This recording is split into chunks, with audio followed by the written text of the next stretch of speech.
Good morning all of you. आज हम लोग UGC net JRF second paper का नवंबर 2017 प्रश्न पत्र संख्या 3 जो उस टाइम पे हुआ करता था उसको आज हम लोग समझने का प्रयास करेंगे और जानेंगे कि किस प्रकार के प्रश्नों को पूर्व में पूछा गया है और एक प्रैक्टिस की भांति हम लोग इसको जो है अभ्यास करेंगे, जानेंगे और समझने का प्रयास करेंगे। क्वेश्चन नंबर पहला है, नीचे दिए गए कूट की सहायता से निम्नलिखित में का अर्थ दें। आर्थिक न्याय भारत के संविधान के उद्देश्यों में से एक उद्देश्य है का उल्लेख कहाँ किया गया है? प्रस्तावना में, मौलिक अधिकारों में, राज्य के निर्देशक तत्वों में और मौलिक कर्तव्यों में। तो इसका उल्लेख जो है वो प्रस्तावना और राज्य के निर्देशक तत्वों में दिया गया है, जो ऑप्शन बी करेक्ट है। क्वेश्चन नंबर दूसरा है, निम्नलिखित मामलों को कालानुक्रम के अनुसार व्यवस्थित कीजिए। तो इसको जब हम व्यवस्थित करेंगे तो पहला हो जाएगा ऊषा मेहता बनाम आंध्र प्रदेश सरकार, ये 2012 का है। फिर हो जाएगा दूसरा जो वाद दिया है वो बासवाराज बनाम विशेष भूमि ग्रहण अधिकारी।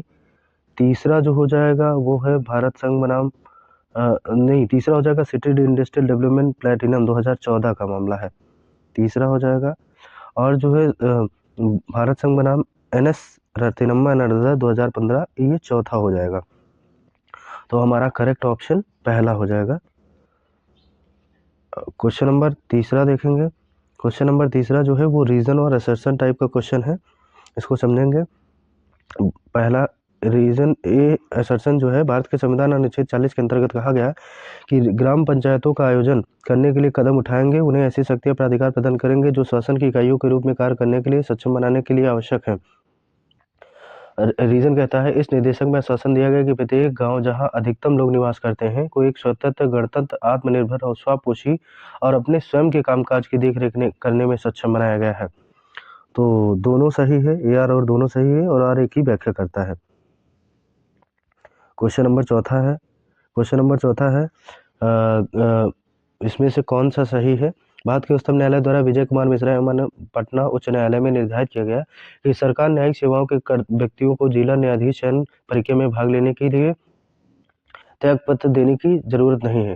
दूसरा है, भारत के उच्चतम न्यायालय ने इस काजी बनाम मुस्लिम एजुकेशन सोसाइटी में निर्धारित किया गया कि सभी प्राधिकरण ऐसी कार्रवाई में आवश्यक पक्षकार नहीं है जिनमें उसके आदर्शों की वैधता को चुनौती दी गई हो। तीसरा है, भारत के उच्चतम न्यायालय ने कार्डमम मार्केटिंग कॉर्पोरेशन अन्य बनाम पश्चिम बंगाल अनदर विधिक व्यवसाय में सुरक्षा विधिक प्रणाली की अनिवार्य अंग बनाता है। तो पहला, दूसरा और तीसरा सही है, अतः option number A is a correct option. नहीं, option B is correct, 1 2 3 B में सही है। क्वेश्चन नंबर 5वां है, निम्नलिखित में से कौन सा युग्म भारत के संविधान के उपबंधों को सही सुमेलित करता है? तो पहला है 118 संसद की कालावधि, 119 संसद में चर्चा पर प्रतिबंध, 102 वाली भाषा संसद में उपयोग की जानी चाहिए, 121 न्यायालय द्वारा संसद की कार्यवाही के बारे में पूछताछ। तो ऑप्शन सी जो है वो करेक्ट है, 120 संसद में उपयोग की जाने वाली भाषा के बारे में बात की गई है।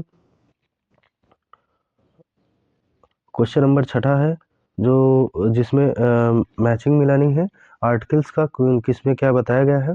अनुच्छेद 249 जो है वो अधिक राज्यों के लिए विधि बनाने की शक्ति और ऐसे विधि को अपनाया जाना जो है वो संसद की राज सूची के किसी मामले के संदर्भ में राष्ट्रीय हित के में विधि बनाने की शक्ति प्रदान करता है। 250 जो बात करता है वो बात करता है कि जब संसद की राज सूची संदर्भ में उस स्थिति में जब आपातकाल हो, तो दूसरा हो जाएगा। अनुच्छेद 252 जो बात करता है वो बात करता है संसद की दो या दो से अधिक सम्मति के द्वारा विधान किसी अन्य राज्य के लिए विधि का बनाया जाना। तो तीसरे का पहला हो जाएगा और चौथे का दूसरा हो जाएगा। 253 जो है वो अंतरराष्ट्रीय करारों को कार्य रूप देने के लिए। तो क्वेश्चन नंबर 6 का करेक्ट ऑप्शन जो हो जाएगा वो हो जाएगा बी।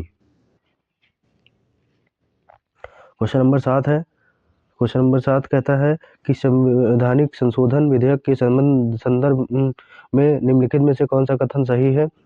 संवैधानिक संशोधन विधेयक संसद में पेश करने वाले राष्ट्रपति की पूर्व अनुमति अपेक्षित है। दूसरा, संवैधानिक संशोधन विधेयक संसद के किसी भी सदन में पेश किया जाता है। तीसरा, राष्ट्रपति ऐसे विधेयक को अपने सहमति देने के लिए बाध्य है जब वह संसद के दोनों सदनों द्वारा विधिवत रूप से पारित किया गया हो। यदि जरूरत हो तो राज्यों को कम से कम आधे हिस्से द्वारा समर्थित किया जाए। चौथा, राष्ट्रपति ऐसे विधेयक को सदन को पुनर्विचारित लौटा सकते हैं। तो करेक्ट ऑप्शन 2 और 3 है, अतः option B is a correct option.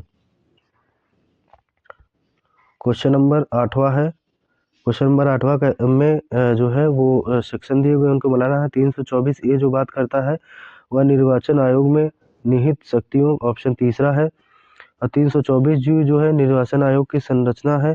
324 D जो है वो क्षेत्रीय आयुक्तों की नियुक्तियां हैं। दूसरा, 324 सब क्लास 5 जो बात करता है निर्वाचन आयोग की सेवा शर्तों और पदों का कार्यकाल, अतः ऑप्शन ए जो है वो करेक्ट होगा। ऑप्शन नंबर क्वेश्चन नंबर 9 है, प्रशासनिक विधि को विधिशास्त्र की एक अलग शाखा के रूप में विशेषकर भारत के निम्नलिखित में किस शताब्दी के दौरान मान्यता मिली। तो 20वीं शताब्दी है, option D is a correct option. Question number 10वां है, क्वेश्चन नंबर 10वां कहता है कि रीजन एसर्शन है, प्राकृतिक न्याय प्रकृति का न्याय है जहां सिंह मेमने का अपना निवाला बनाता है और बाघ हिरण का शिकार करता है। रीजन कहता है उपयुक्त कथन भारत के संघ बनाम तुलसीराम पटेल मामले से उद्भूत है। तो दोनों गलत है, अतः option D is a correct option. Question number 11 है, क्वेश्चन नंबर 11 बात करता है कि निम्नलिखित में से किस मामले में उद्धरण किया गया है। प्राकृतिक न्याय के सिद्धांतों को विधि के उपबंधों के आलोक में पढ़ा जाने चाहिए। ऑप्शन ए उत्तर प्रदेश राज्य बनाम विजय कुमार त्रिपाठी, बी सत्यनारायण बनाम भूमि सुधार न्यायाधिकरण, आईसीटी बनाम मद्रास राज्य, मंजुला मंजूरी देवी बनाम डायरेक्टर ऑफ पब्लिक प्रोसिक्यूशन। तो इसका करेक्ट ऑप्शन ए हो जाएगा, उत्तर प्रदेश राज्य बनाम विजय कुमार त्रिपाठी। क्वेश्चन नंबर 12 हो जाएगा, क्वेश्चन नंबर 12 में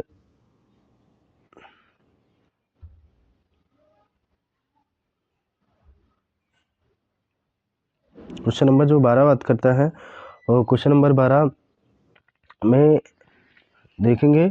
क्वेश्चन नंबर 12 जो कहता है वो पूर्व न्याय का जो सिद्धांत है वो दराव बनाम उत्तर प्रदेश राज्य से है। पहले का तीसरा, विधि सम्मत अपेक्षा की जब बात करेंगे तो मोनेट इस्पात बनाम भारत संघ की बात करता है। चौथा, और वचन विबंधन का सिद्धांत जो बात करता है मोदीलाल पत बनाम शुगर लिमिटेड से। सुने जाने का अधिकार जो है वो एसपी गुप्ता बनाम भारत संघ से बात करता है, अतः ऑप्शन जो है इसका बी करेक्ट होगा। क्वेश्चन नंबर 13वां है, 13वां कहता है कि प्राथमिक विवेकाधिकार के प्रयोग पर न्यायिक प्रहार का निम्नलिखित में से कौन सा अधिकार नीचे दिए गए हैं। विधि के प्रति अधिकारिता, दुर्भावना या देक्षिकता या अप्रासंगिक विचारण। 1 2 3 4 सही है, option D is correct option. Question number 14 है, प्रशासनिक प्राकृतिक की कार्रवाई को अभिखंडित करने के लिए उत्प्रेरण रेट जारी किया जा सकता है।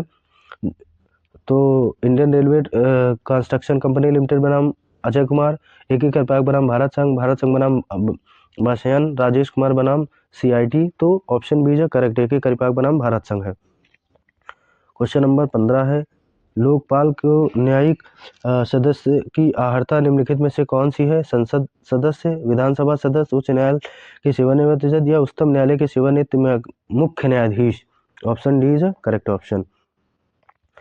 क्वेश्चन नंबर 16 है, क्वेश्चन नंबर 16 कहता है मैं जानता हूं कि पूर्व निर्णय का पालन करना नियम होना चाहिए ना कि अपवाद। यह स्टेटमेंट किसका है। कीटन का, ब्लैकस्टोन, कार्डोजो और पेंटन का।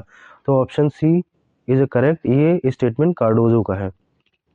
क्वेश्चन नंबर 17 है, निम्नलिखित में से कौन सी विधिवेत्ता प्राकृतिक न्याय विचारण के विरोधी हैं।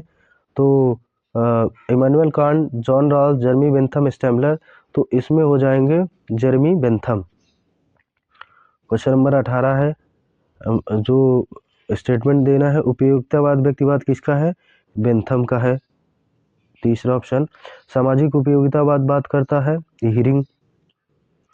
वैज्ञानिक प्रत्यक्षवाद अगस्त काम्टे बात करते हैं। सामाजिक अभिगंत ये जो है वो ड्यूगिट की नहीं, हाँ ये पाउंड का हो जाएगा। ऑप्शन जो है वो बी करेक्ट हो जाएगा। क्वेश्चन नंबर 19 है, निम्नलिखित में से विधि के शोध का भारत के संविधान अनुच्छेद 21 में क्या आधार है? तो अनुच्छेद 21 में भारत की विधि का आधार जो है वो सर्वोच्च विधायन, अधीनस्थ विधायन, औपनिवेशिक विधायन और पूर्व न्याय। तो पूर्व न्याय ऑप्शन डी 19 का सही हो जाएगा। निम्नलिखित में से कौन से विधिवेत्ता ऐतिहासिक विचारधारा से संबंधित नहीं है? सेवेगनी, एल्रिच, हेनरीमैन, हीगल। तो जो है एल्रिच जो है वो ऐतिहासिक विचारधारा से संबंधित नहीं है। Question number 21 reason assertion type question है। एक विधिक अधिकार विधिक रूप से सुरक्षित हित है और अधिकार का गठन करने के लिए लाभ का एक तत्व अनिवार्य है। तो ऑप्शन जो है वो इसका जो है सी सही हो जाएगा, क्योंकि ए सही है लेकिन आर गलत है। क्वेश्चन नंबर 22 है। क्वेश्चन नंबर 22 बात करता है कि विधि की आंतरिक नैतिकता जो है वो किसमें है? वो है फुल्लर में। विधि की न्यूनतम विषय वस्तु की बात कौन करता है? हार्ट बात करते हैं। परिवर्तन विषय वस्तु के साथ विधि है वो स्टेमलर है। और परिस्थिति से संविदा की ओर का सिद्धांत मेने ने प्रतिपादित किया। Option B is a correct option. Question number 23 है। इच्छा शक्ति का सिद्धांत जो बात करता है वो विधिक अधिकार पे बात करता है। ऑप्शन तीसरा हो जाएगा। रियायत का सिद्धांत बात करता है विधिक व्यक्तित्व का। घोषणात्मक सिद्धांत पूर्व न्याय से बात करता है। आदेशात्मक सिद्धांत जो बात करता है वो विश्लेषणात्मक विचारधारा। Option C is a correct option, सी।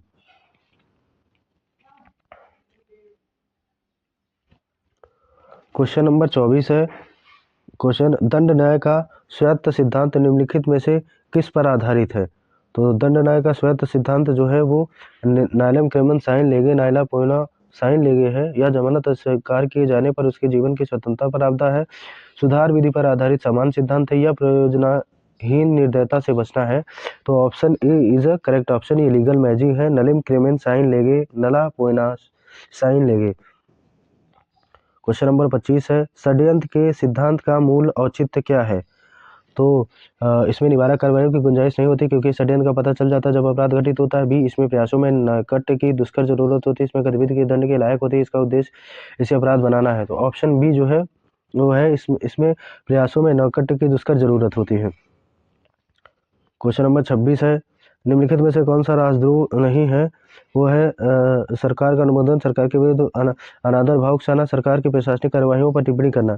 सी जो कहता है सरकार की प्रशासनिक कार्यवाहियों पर टिप्पणी करना है। 27 कहता है किसी लोक सेवक द्वारा किए गए कार्य विरुद्ध या निजी बचाव का अधिकार उपलब्ध नहीं होता, वह है जब उसके द्वारा इसे करने का प्रयास किया गया है। बी दोगो बी। धारा 28 जो कहता है पहले से दोष सिद्ध किसी अपराधी की बढ़ी हुई सजा देने के लिए निम्नलिखित में से कौन सी शर्त आवश्यक है? तो 28 का बी है। 28 का बी जो कहता है पश्चातवर्ती अपराध नहीं, 28 का जो है वो है 28 को ऑप्शन है विगत जो है इसका जो है वो करेक्ट ऑप्शन जो हो जाएगा वो 3 है। अपराध जो है आवश्यक रूप से संपत्ति या सिक्का या सरकारी स्टाम्प से जुड़ा हुआ अपराध है। और इसका ऑप्शन है विगत दोष सिद्धि में कम से कम 3 वर्ष की कैद की सजा, पश्चातवर्ती अपराध के लिए 3 वर्ष से अधिक कैद की सजा। और ऑप्शन सी जो इसका करेक्ट ऑप्शन हो जाएगा। क्वेश्चन नंबर 29 जो कहता है वो विकृत चित्त इंगित करता है, किस बात के लिए इंगित करता है? प्रत्येक व्यक्ति को स्वतःसिद्ध माना जाता है जब तक कि उसके विपरीत साबित न हो। जब कोई अपराध कार्य अव्यवस्थित चित्त में किया जाए, जब संज्ञानात्मक क्षमता ऐसी हो कि व्यक्ति को यह ज्ञात न हो कि उसने क्या किया, अप्रशांत स्मृति जन्मजात नहीं है। इसका करेक्ट ऑप्शन सी हो जाएगा, जब संज्ञानात्मक क्षमता ऐसी हो कि व्यक्ति को यह ज्ञान न हो कि उसने क्या किया है। क्वेश्चन नंबर 30 जो बात करता है वो है किन परिस्थितियों में कोई कार्य सदोष परिरोध नहीं होगा? तो सदोष परिरोध, परिसीमाएं, दुर्व्यवहार, नैतिक बल, शक्ति का भूलवश किया गया प्रयोग। तो दुर्व्यवहार जो है वो करेक्ट ऑप्शन होगा बी। क्वेश्चन नंबर 31 है। निम्नलिखित में से कौन सा सही है? तो कोई जो है प्रशासनिक किसी हानिकारक वक्तव्य को प्रकाशित करने के लिए सिर्फ पहली बार उत्तरदायित्व होता है, उसे बार बार दोहराने के लिए नहीं। समाचार पत्र में प्रकाशित उस हानिकारक वक्तव्य के लिए सिर्फ संपादक उत्तरदायी होता है, न कि मुद्रक और प्रकाशक। किसी व्यक्ति से जुड़े हानिकारक आरोप पर परोक्ष अथवा प्रत्यक्ष रूप से अथवा प्रश्न, अटकल या विस्मय बैंक के माध्यम से प्रकट किया जाना। 31 का सी 31 का सी है। 32 का रीजन असर्शन टाइप है। क्षतिग्रस्त पर्यावरण का उद्धार करना और संधारणीय विकास की प्रक्रिया का हिस्सा, इसलिए प्रदूषक हानि उठाने वाले अलग व्यक्तियों को लागत भुगतान करने के साथ साथ क्षतिग्रस्त परिस्थितियों तंत्र को पुनः ठीक करने की लागत करने की भागी है। प्रदूषक अदा करे सिद्धांत इस पर्यावरणीय विधि शास्त्र का हिस्सा है। तो ए और आर दोनों सही की व्याख्या करते हैं। क्वेश्चन नंबर 33 है। क्वेश्चन नंबर 33 बात करता है निम्नलिखित में से कौन सा सिद्धांत ट्रायल स्मेल्टर से जुड़ा हुआ है। संधारणीय विकास का सिद्धांत, किसी भी राष्ट्र को अपने भूभाग का इस तरह इस्तेमाल करने की अनुमति देने का अधिकार है कि नहीं है कि उसके द्वारा भूभाग में धुआं के द्वारा कारित क्षति हो। तो ऑप्शन बी जो है वो सही हो जाएगा। देखो सूची 2 और सूची 3 जो बात करता है वो है मैचिंग का राष्ट्रीय पर्यावरण अधिकार अधिनियम जो बात करता है वो रियो घोषणा की बात करता है। सिक टू एलएलएम नॉस लैंड्स का सिद्धांत जो है वो स्टॉकहोम डिक्लेरेशन अनुच्छेद 21-22 की बात करता है। फिर है अंतर्राष्ट्रीय यातायात डंप करने के लिए विषाक्त खतरनाक उत्पादों अपशिष्टों को परिवहन को संग्रह को रोकना उनका निर्माण करना वो है वेसाला विषय में 1989 है। जलवायु परिवर्तन विषयों को सुदृढ़ किया गया है काटो प्रोटोकॉल 1997। ऑप्शन जो है वो इसका सी करेक्ट होगा। क्वेश्चन नंबर 35 है निम्नलिखित में से कौन सा कथन गलत है। तो प्रत्येक व्यक्ति के पास स्वस्थ पर्यावरण का लाभ उठाने का अधिकार है। भारत के संविधान के अनुच्छेद 21 के अंतर्गत जीवन के अधिकार का एक मशहूर है। पर्यावरणीय समृद्धि के तहत प्रदत्त शक्ति का केवल पर्यावरण संरक्षण को बढ़ावा देने के लिए इस्तेमाल किया जा सकता है, न ही इसके प्रयोजन के लिए जिसमें विधि का उद्देश्य व्यर्थ हो जाए। तीसरा है सरकार की वित्तीय व्यवस्थाएं सरकार नगर पालिका निकाय को सांविधिक दायित्वों को निष्पादन करने से भार मुक्त करने का एक तर्कसंगत कारक हो सकती है। चौथा है पूर्व पाए सिद्धांत डेवलप पर इस बात का प्रमाण देने का दायित्व सौंपता है कि यह दर्शाए कि उसकी कार्यवाही पर्यावरण दृष्टि से सुसाध्य है। ऑप्शन सी जो है इसका करेक्ट ऑप्शन है। क्वेश्चन नंबर 36 है उच्चतम न्यायालय ने निम्नलिखित में से किस मामले पर टिप्पणी की कि प्रदूषण का मुद्दा गरीब आदमी की आजीविका की लागत पर निपटाया जाता है। तो 36 का करेक्ट ऑप्शन सी हो जाएगा। MC मेहता बनाम भारत संघ का वाद है। क्वेश्चन नंबर 37 है वन्य जीव संरक्षण अधिनियम के अंतर्गत पर्यावरण एक राष्ट्रीय पार्क की सीमाएं निम्नलिखित में से किस तरीके से बनाई जाती हैं। तो ऑप्शन है इंडियन काउंसिल फॉर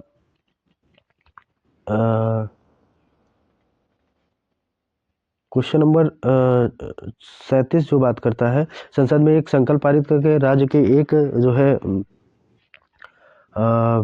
विधानमंडल के संकल्प पारित करके संसद या राज्य विधानमंडल दोनों को वकल्प पारित करके या फिर नगर पालिका या राज्य विधानमंडल के कार्यों का संकल्प पारित करके। तो क्वेश्चन नंबर जो 37 है उसका करेक्ट ऑप्शन जो हो वो करेक्ट ऑप्शन बी होगा। राज्य के विधानमंडल में एक संकल्प पारित करके। क्वेश्चन नंबर 36 शायद छूट गया है। उच्चतम न्यायालय ने निम्नलिखित में किस मामले में टिप्पणी की प्रदूषण एक गरीब मुद्दा गरीब आदमी की आजीविका की लागत पर नहीं निपटाया जाना चाहिए। तो ये इसका है correct option C MC Mehta बनाम भारत संघ जो है वो करेक्ट ऑप्शन है। क्वेश्चन नंबर 37 है तो 37 हो गया है। क्वेश्चन नंबर 38 है बेसल कन्वेंशन निम्नलिखित में से एक अभिसमय से जुड़ा हुआ है। वन्य पादप जंतुओं की संकटापन्न प्रजातियों के अंतर्राष्ट्रीय व्यापार संबंधी विषय बी है खतरनाक अपशिष्टों को एक दूसरे देश ले जाने उनके निपटान पर नियंत्रण संबंधी विषय सी है जलवायु परिवर्तन संबंधी विषय डी है ओजोन परत को बचाने संबंधी विषय। तो 38 का बी करेक्ट ऑप्शन हो जाएगा। खतरनाक अपशिष्टों को एक देश से दूसरे देश लाने जाने उनके निपटान पर नियंत्रण संबंधी विषय। क्वेश्चन नंबर 39 है 39 जो है वो निम्नलिखित में से किस विधिवेत्ता अंतर्राष्ट्रीय विधि के वैधानिक चरित्र को नकारते हैं। तो वैधानिक चरित्र को नकारने वाले ऑप्शन बी जो हो गए हॉब्स और प्यूफेनड्राफ्ट। क्वेश्चन नंबर 40 है निम्नलिखित में से किस मामले में विश्व अदालत ने बहुमत से विचार किया कि विधि का स्रोत सोपानिक नहीं बल्कि अनिवार्य रूप से पूरक और परस्पर जुड़ा हुआ है।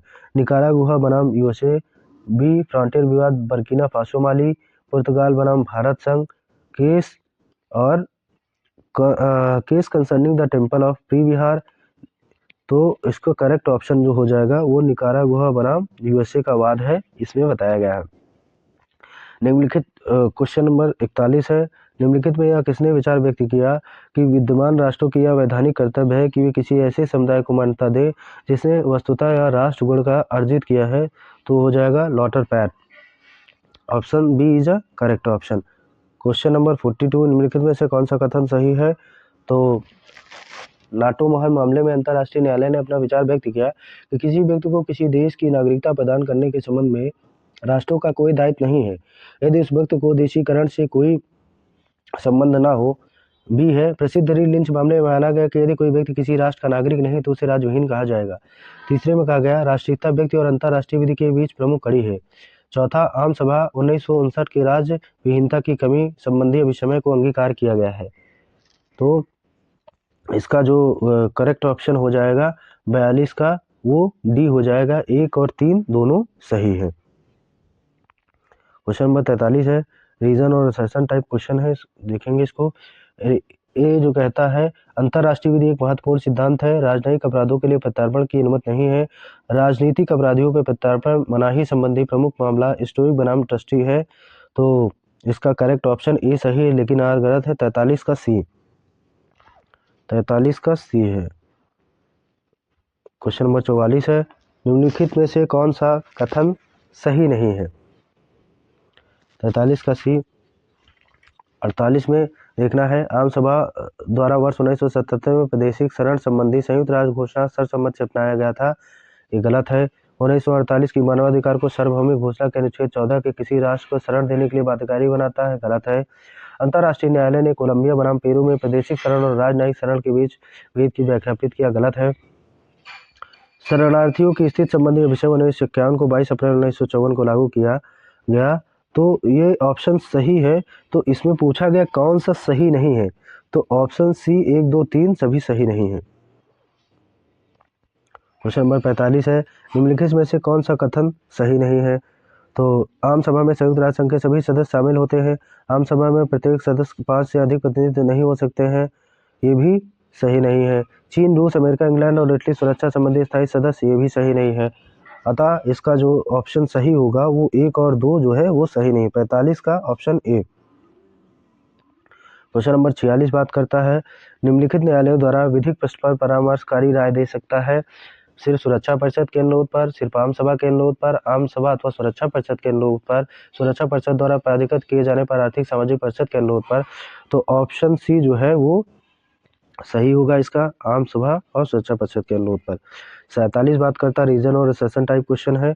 47 का ये कहता है कि मिथिला में एक विधवा अपने पति से स्पष्ट अधिकार प्राप्त होने पर कतई दत्तक ग्रहण नहीं कर सकती, एक विधवा अपने पति के अधिकार के अंतर्गत दत्तक ग्रहण कर सकती है। ए आर दोनों सही, आर ए की व्याख्या है। Question option A is correct answer.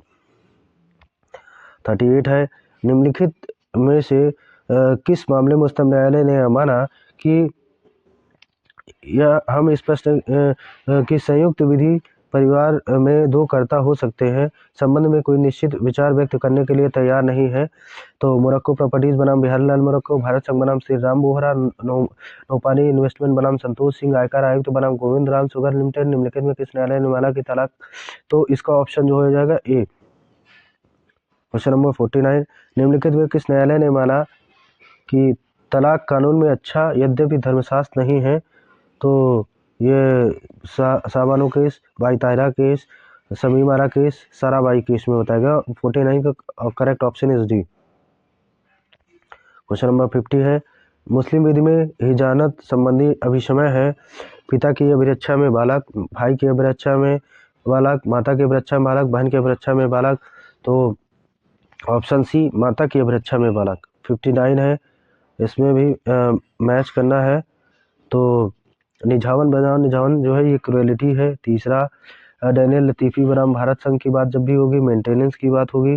Juvaid आरा बनाम हुसैन आरा बनाम जुवैदा बेगम, ये डाउरी के लिए है। गुजरात वुमेन वर्कर्स एसोसिएशन की जब भी बात होगी ये कॉमन सिविल कोड की बात करता है। Option A is a correct option. Question number 52, निम्नलिखित में से रीजन असर्शन टाइप का क्वेश्चन है, हिंदू विधि के अंतर्गत यौनागमन का विकल्प विवाह का निराकरण करने की सरल प्रक्रिया है। ऑप्शन बी, मुस्लिम विधि के अंतर्गत यौनागमन का विकल्प विवाह का निराकरण करने की सरल प्रक्रिया नहीं है।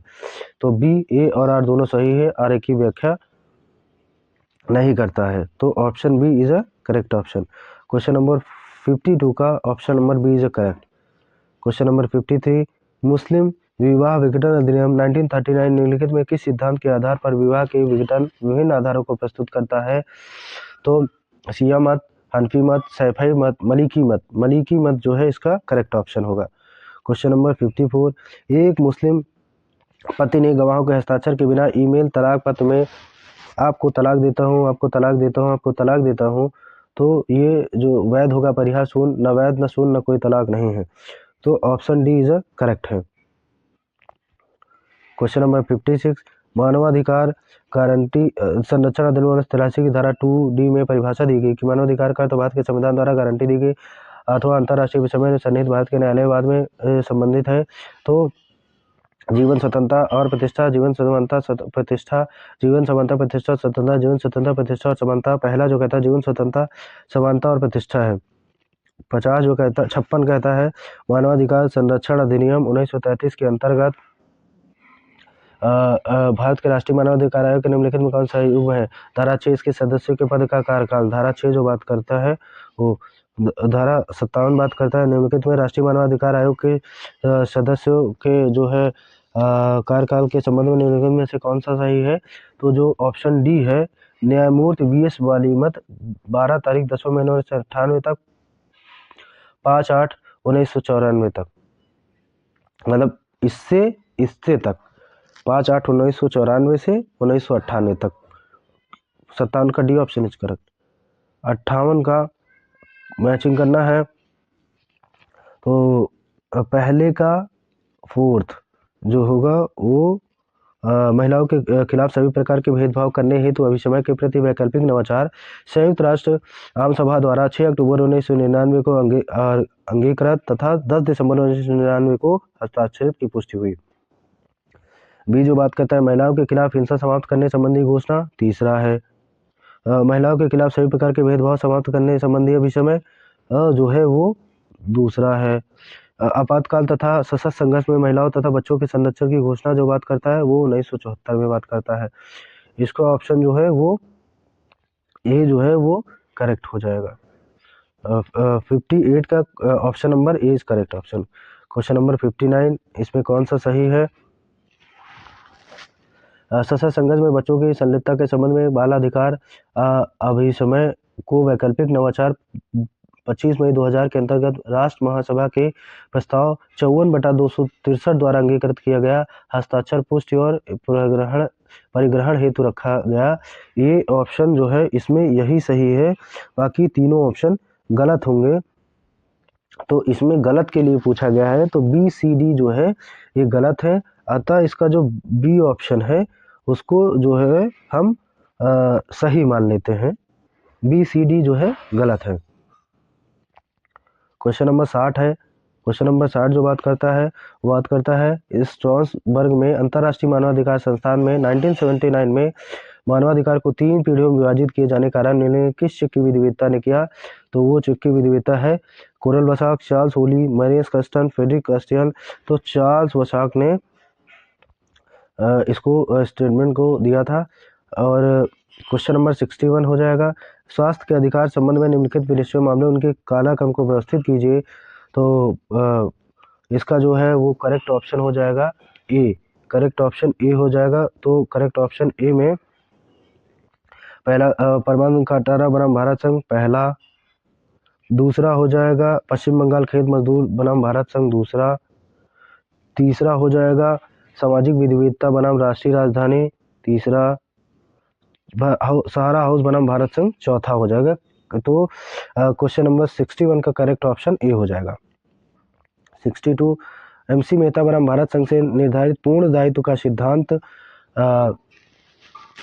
निम्नलिखित में से कौन से कथन में सही है? यह सिद्धांत सिवाय नुकसानियों के मात्रा के चरण लाल बनाम भारत संघ में अनुमोदित किया गया। दूसरा, यह सिद्धांत छतपूत का निर्धारण करने में यूनियन कार्बाइड कॉर्पोरेशन बनाम भारत संघ में लागू किया गया। दी जाने वाली छतपूत न केवल उद्यम के आकार और क्षमता के साथ बल्कि उसके द्वारा कारित साथ भी व्यापक सह संबंध अवश्य होना चाहिए। इसे दीपक नाइट्रेट बनाम गुजरात राज्य में निर्धारित किया गया। तो इसका ऑप्शन जो होगा 1 2 3 इज अ करेक्ट ऑप्शन है। क्वेश्चन नंबर 63 है निम्नलिखित में से कौन सा सही सुनिश्चित है? तो स्थायी रूप से प्रकाशित मानहानि अपमान वचन है। अपमान लेख को अपराध के रूप में मान्यता दी गई। और तीसरा है मानहानिकारक मामले की सत्ता कोई प्रतिवाद नहीं। सिविल कानून मानहानिकारक कथन के लिए कार्रवाई बनाती है पूर्ण विवेकाधिकार। तो 63 का option number B is a correct option. 64 निम्नलिखित में से कौन से कथन सही है? तो 64 जो बात करता है एक व्यक्ति को लापरवाही के लिए भागी ठहराए जाने की देखभाल करने की ड्यूटी का अनिवार्य होना। फिर अपेक्षित देखभाल को स्तर विधि का मामला नहीं, इसमें व्यक्ति के अनुसार अंतर होता है। तो 64 का ए जो है वो करेक्ट ऑप्शन है, ए सही है लेकिन आर गलत है। 65 न्यूसेंस के अपकथ के संबंध में जो है वो सूची दी गई है। एक बार न्यूसेंस साबित होने का भार जो है वो प्रतिवादी पर है। प्राइवेट न्यूसेंस का उपचार जो है वो उपशमन के लिए है। अस्थायी रूप से न्यूसेंस के लिए कार्रवाई करने का अधिकार अधिभोगी है और प्राइवेट न्यूसेंस करने का अधिकार चिरभोग है। Option D is a correct option. 66 है क्वेश्चन नंबर 66 बात करता है रीजन असर्शन टाइप। अपकृत की विधि के अनुसार ऐसे प्रत्येक दोष कार्य हैं जिसके लिए कोई भी औचित्यता या प्रतिहित नहीं है, एक अपकृत के रूप में माना जाता है। रीजन कहता है कोष्ठक पद्धति के सिद्धांत का प्रतिपादन सलमन द्वारा किया गया। ए आर दोनों सही है लेकिन आर ई की सही व्याख्या नहीं करता, इसका करेक्ट ऑप्शन बी है। Question number 66 correct option is B. 67 उपभोक्ता संरक्षण अधिनियम के उपबंध के रूप में होंगे क्या होंगे? दूसरी विधि के अल्पीकरण में, दूसरी विधि के किसी भी परिवर्धन में नहीं, ना ही दूसरी विधि के परिवर्धन में, ना ही अल्पीकरण में, दूसरी विधि के परिवर्धन में, उसका अल्पीकरण करने में नहीं है। 67 का डी। क्वेश्चन नंबर 68 है उपभोक्ता संरक्षण अधिनियम 19 सब क्लास का में उपबंध किया गया कि राज्य और राष्ट्रीय आयोग यथासंभव यथाशीघ्र सुनवाई करेंगे, इस बात का प्रयास किया जाएगा। बिल इसके ग्रहण किए जाने तारीख के 90 दिनों के भीतर अंतिम रूप से निपटारा कर दिया जाएगा। आगे आयोग इस बात पर समर्थन करेगा। 68 का question number B. Question number जो है वो इसका correct option A B C सभी सही है। जब तक कि पर्याप्त हेतु न हो तब तक कोई विस्तार नहीं दिया जाएगा। स्थगन के कारण लागत अधिरोपित करना, अपील का निपटारा करते समय कारण को अभिलिखित करना, अपील का एक पक्षीय रूप से निपटारा करना। 68 का option B. Question number 69। Question number 69 कहता है निम्नलिखित को कोड का आधार दीजिए। तो पहला है जब कोई बिल धारक अथवा उसे एजेंट द्वारा अनजाने में रद्द किया जाता है तो रद्द करने का कारण स्पष्ट नहीं होता, तो बिल डिस्चार्ज हो जाता है। उपयुक्त सिद्धांत अधिनियम में है, तो ए आर दोनों गलत है। फिर क्वेश्चन नंबर 70 है निम्नलिखित में से सूची है भागीदारी जो 70 भागीदारी हैसियत से सज्जित नहीं होती। राकेश कुमार, दिनेश कुमार बनाम यूजी होटल एंड रिजॉर्ट्स है। एक का तीसरा है भागीदारी के अनुहार का तत्व है SCT बनाम केलुकट्टी है। संयुक्त हिंदू परिवार भागीदारी है, गणपत बनाम मन्ना जी है। बाहरी व्यक्तियों और संयुक्त परिवार के बीच भागीदारी है वो है क्षेत्र मोहन बनाम probate commissioner of excess tax का है। तो ऑप्शन जो ए हो जाएगा 70 का ऑप्शन ए करेक्ट ऑप्शन है। क्वेश्चन नंबर 71 निम्नलिखित में से ए और 2 को सम्मिलित कीजिए। तो निरपेक्ष सद्भाव का कर्तव्य जो है वो question number 9 question number option number इसका जो है वो 9 हो जाएगा। यहाँ ऑप्शन नंबर 9 निरपेक्ष सद्भाव कर्तव्य यहाँ पे होना चाहिए, टाइपराइटर ने गलत लिख रखा है। प्रतिस्पर्धा न करने का कर्तव्य 16 बी है। सम्यक सत्परता का कर्तव्य 12 बी है। और धोखे से क्षतिपूर्ति का कर्तव्य जो है वो धारा 10 है। इसका करेक्ट ऑप्शन जो होगा वो करेक्ट ऑप्शन होगा B. Correct option B. Question number 71 का correct option B. Question number 72 जो है वो रीजन असर्शन टाइप है। तो ए है माल के प्रत्येक चल संपत्ति अभिप्रेत है जिसमें अनुयोज्य दावे और धन सम्मिलित है।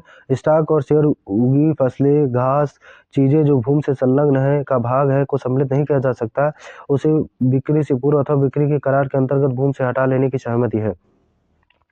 आर है उपयुक्त सिद्धांत माल विक्रय अधिनियम की धारा 2 सब क्लास 7 में निर्धारित है। तो जो है ए और आर दोनों गलत है, ऑप्शन बी। निम्नलिखित में से कौन सा कथन सही है? तो पहला, किसी स्पष्ट करार के होते हुए माल का विक्रेता तब तक उनकी सुपुर्दगी के लिए बाध्य नहीं जब तक कि क्रेता उनकी सुपुर्दगी के लिए आवेदन नहीं करता। किसी पर करार के अलावा माल का विक्रेता उन्हें तब तक सुपुर्द नहीं करने जब तक कि क्रेता सुपुर्दगी के लिए आवेदन नहीं करता। किसी स्पष्ट करार के अलावा माल का विक्रेता उन्हें सुपुर्द करने के बाद है जब तक क्रेता सुपुर्दगी के लिए आवेदन नहीं करता। किसी स्पष्ट करार के अलावा माल का क्रेता उन्हें सुपुर्द करने के लिए बाद क्रेता के लिए आवेदन करता है। 73 का इसमें जो है कौन सा कथन सही है? तो 73 में जो है वो लगभग जो है सभी ऑप्शन सही है इसके। क्वेश्चन नंबर 74 है, निर्देशक कंपनी के एजेंट होते हैं और निम्नलिखित में किस मामले में ये सिद्धांत निर्धारित किया गया? फर्गुसन वन से विल्सन, एल्किंस्टन एंड कंपनी बनाम हार्टर, हैम्पशायर लैंड कंपनी, एलन बनाम हयात। तो 74 का ऑप्शन डी जो है वो सही है, ABCD सब सही है। क्वेश्चन नंबर 75, निम्नलिखित में कौन सा मामला अधिकारातीत के सिद्धांत के बारे में है? रॉयल ब्रिटिश बैंक बनाम तुर्कयान, प्रीमियर इंडस्ट्रीज बैंक लिमिटेड बनाम कार्टन एनू, राजेंद्र नाथ बनाम शिवेंद्र नाथ मुखर्जी, और चौथा है अटॉर्नी जनरल बनाम ग्रेट ईस्टर्न रेलवे कंपनी। तो 74 का correct option is D, general बनाम ग्रेट ईस्टर्न रेलवे कंपनी।